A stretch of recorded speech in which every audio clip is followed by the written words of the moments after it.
All right, Justin, welcome back. In this video, we're going to talk about what you can do to make your hands more efficient to get to the hitting zone and to stay through the hitting zone.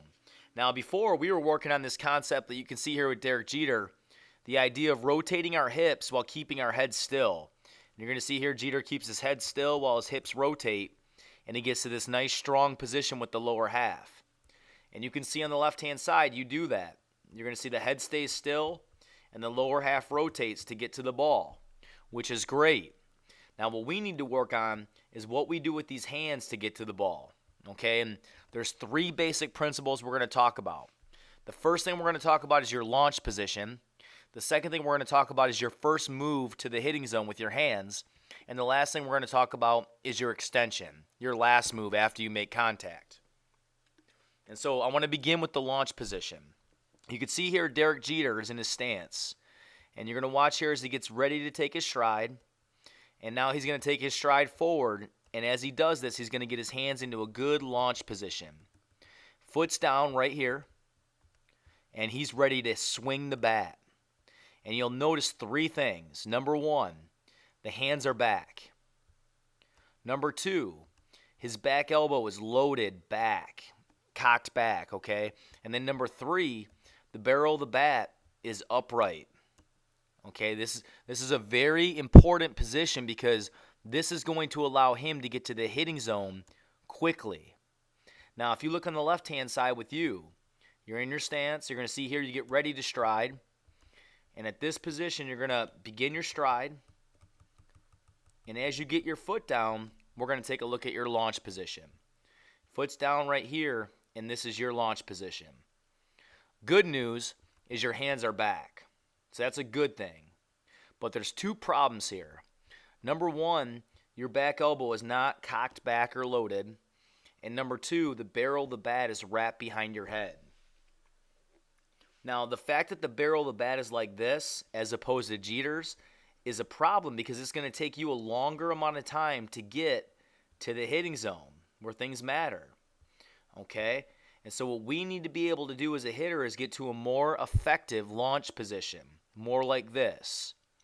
All right, part number two is what you do with your hands to get into the hitting zone once you've gotten your launch position. I want you to notice with Derek Jeter here, his first move is going to be short and compact into the hitting zone. So the plane of the pitch is going to be like this, so he wants to be able to get there quickly. And what he's going to do, he's going to lead with this elbow and let this backhand or this lead hand stay behind his elbow. Watch right here how the elbow leads and the hand stays behind it right there. And what happens is he has nice bend in this lead arm. And that's going to create a very nice lever for him to whip the barrel through the hitting zone. So he's gotten to that zone pretty quickly right there. Now, if we take a look at you on the left-hand side, you're going to notice that your hands kind of shoot out away from your body. Watch this lead arm, how it gets straight really quickly. And so what happens is you'll notice that instead of leading with your elbow right here, your hands already go outside of your elbow right there.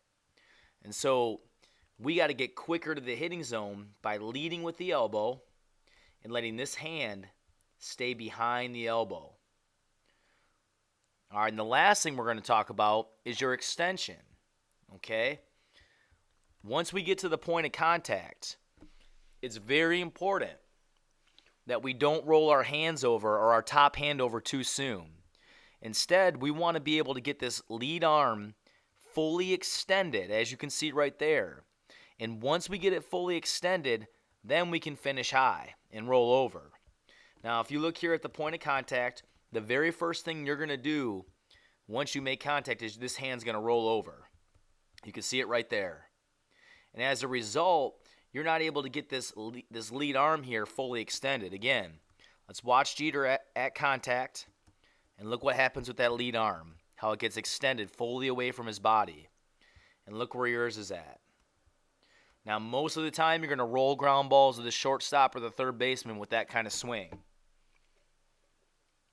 So to review, this is all about hands.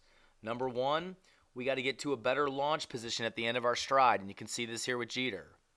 Number two, we got to be quick to the zone by leading with this elbow and letting this lead hand stay behind the elbow. And then number 3, once we make contact, we have to extend with the lead arm and get fully extended.